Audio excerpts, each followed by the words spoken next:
Larry Leith, the Kerr County Sheriff. I'm going to kind of go over some brief notes with y'all real quick, then I'm going to pass it on to the mayor. Hundreds of first responders remain along the Guadalupe River in Kerr County working to reunite families. The large search and rescue effort, including local, state, federal, and volunteer agencies, continue. As of 8 a.m. Central Time, 87 deceased have been recovered in Kerr County, including 56 adults and 30 children. Identification is pending for 19 adults and 7 children, with 1 additional person still unidentified. At present, 5 Camp Mystic campers and 1 counselor still remain unaccounted for. We ask private boats to stay off the Guadalupe River to allow search and rescue teams to operate without any interference. This is a tragic time for us. We're so grateful and thankful for all the resources that have been provided to us to do this job.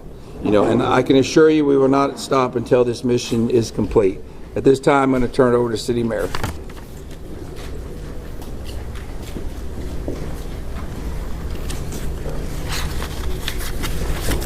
Thank you for being here. I'm Joe Herring Jr. I'm Mayor of the City of Kerrville.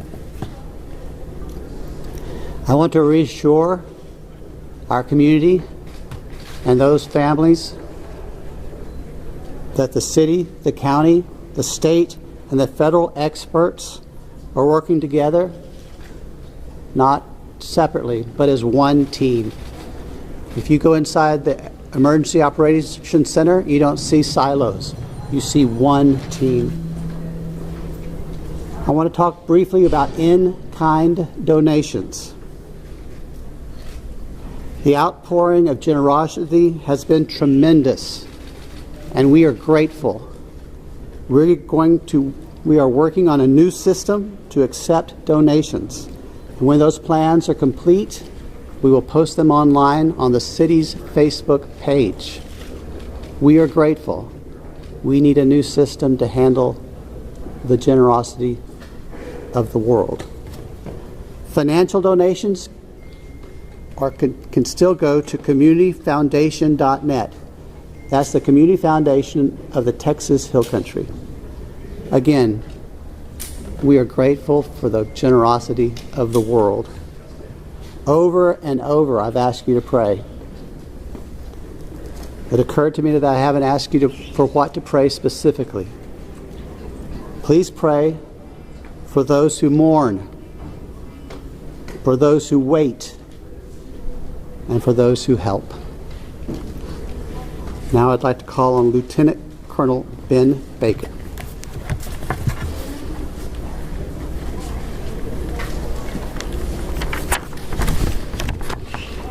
Morning, everyone. Thank you for being here. My name is Ben Baker, Lieutenant Colonel for Texas Game Wardens. I'd like to start out by thanking the Mayor, Sheriff, Chief, our local state partners, Texas Department of Public Safety, and the many others that have responded to this tragic event. We as Texas are strong, and together we face adversity. Your Texas Game Wardens responded in the early mornings of Friday to this tragic event, along with many other local and state partners. Since the early mornings of Friday, your Texas Game Wardens have had over 300 game wardens in the area, serving the people of the state of Texas and the citizens of Kerr County. Among that, we've searched 26 river miles since the tragic event has started. We've had approximately 444 rescues, 30 recoveries. Some of our resources and assets we have dedicated to this tragic event include 2 helicopters with hoist teams, 12 drone teams, 10 K-9 units, 9 swiftwater boat crews, 15 airboats, 16 UTVs, and 169 four-wheel drive vehicles. Your Texas Game Wardens will remain here and serving the community. We just ask you to continue to pray for the victims, for the families, for your first responders, for everyone involved. We'll open it up now to questions. If anybody has any. Can you talk about how challenging it is for you guys in the mud, the big trees? What's been like the different terrain? No, thank you for that question. Extremely challenging. You know, we've got, of course, your Texas game wardens out there, your local, your state partners, Texas Task Force 1. We've got the National Forest Service out there. We've got A&M Forest Service. We've got numerous responders with specialized capabilities where we've got these large pile of debris. And with our canines and you know, when we're trying to make these recoveries, these large piles can be very obstructive. And to get deep into these piles, it's very hazardous. And those specialized teams have to go in there layer by layer because our first responders, also the safety of them is concerned. So it's extremely treacherous, time consuming, it's dirty work, the water's still there. So we're having to go layer by layer, peeling these off to make those recoveries. What about mentally? Like when you guys stumble across someone who may be deceased, how do you process that? Absolutely. We process it the best we can. We have professionals in place, our crisis intervention team. All the agencies have some members representing there, and officer wellness is a first responder wellness is a key component to these operations. So we're maintaining and monitoring our officer wellness, our first responder wellness. We're making sure they have the support. It's very tragic whenever you see human life, but to see a child and that loss of life is extremely tragic. More rain I is have a expected question. to come down west of us, and eventually it's going to get down to Guadalupe River. Is that going to put a halt to the searches? And if not, how are you going to change the trajectory of the search and rescue operations? So with the water coming down, that is always a concern, and I'm sure you've been monitoring the last couple of days where we've had some reports of maybe some additional water coming in. Obviously, that's going to impact the search and recovery efforts. You know, us with numerous other agencies do have air capabilities, drone capabilities. We've got numerous fixed wing rotary helicopters here. So it will alter our patrol patterns and alter our searches, but it won't deter them. I have Can a you question outline for the what for specific discussions and actions were taken between the time the first flood emergency alert came in at 1:14 a.m. and then when the river first started flooding homes hours later? What were the specific actions and discussions that happened in those hours? Can you repeat that again, please? Absolutely. I would like to know if you could outline, please, what the specific actions and discussions were that local officials took between 1:14 a.m., that's when the first flood emergency alert came out, and hours later when the river first started flooding. What happened in those hours? What I can tell you, when I was first notified, it was around the 4 to 5 area. One of my sergeants was in dispatch when the first calls started coming in, the actual 911 calls come in. like at 4 in the morning. It was between 4 and 5 when I got notified. Okay, but prior to that, in that 3 to 4 area, my understanding is, and we're in the process of trying to put a timeline. You know, that's going to take a little bit of time. As I've told you several times, that is not my priority this time. There's 3 priorities. That's locating the people out there, identifying and notifying the next of kin. That is what I'm taking as my job as sheriff here to do. Okay. With all due respect, sir, I think that the community here is asking these questions. What happened? When did it happen? Was the emergency manager awake at the time? Did they push the button to issue an emergency alert? Sir, it's not that easy when you just push a button, okay? There's a lot more to that. And we've told you several times. So did it happen, sir?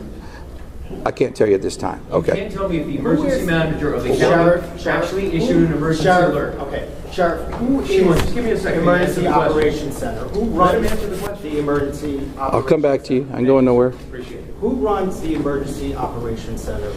We have a communication center, a dispatch, okay? We have a communication center. That's where the calls actually go to the police department, then they're forwarded to us. But leading up to this, in monitoring the weather, there's, in any large city, in any state, there's an Office of Emergency Management that is monitoring the weather, that is watching and listening and getting briefings.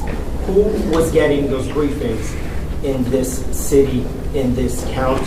Who was receiving that information, and who would have ultimately made the decision to evacuate, hearing what was coming in from the Weather Service and other people? Okay, what we would have done when we get notified, okay, I'm gonna tell you. You're not emergency management though, right? The sheriff's not EOC. No, there is no, Who is I meant EOC? as the city, yeah, everybody there.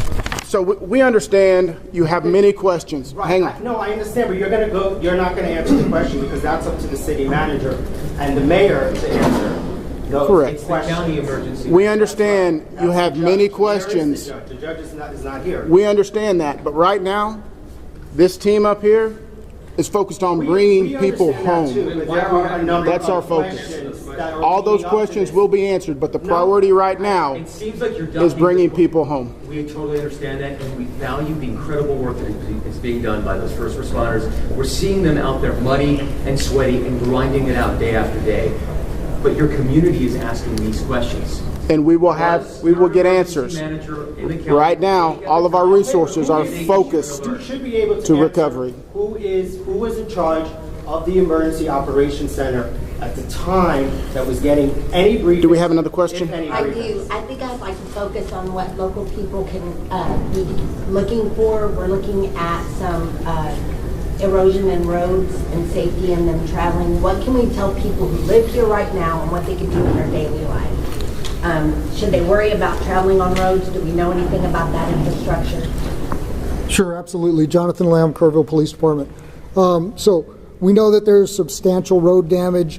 Some roads have been closed for safety. We've got crews out there in the county shoring them up and making sure that people can travel to and from. What we're asking for the public to do to assist us is if they believe that they have seen someone, a victim, notify emergency services. Call 911, let us know, or use our non-emergency numbers, area code 830-257-8181.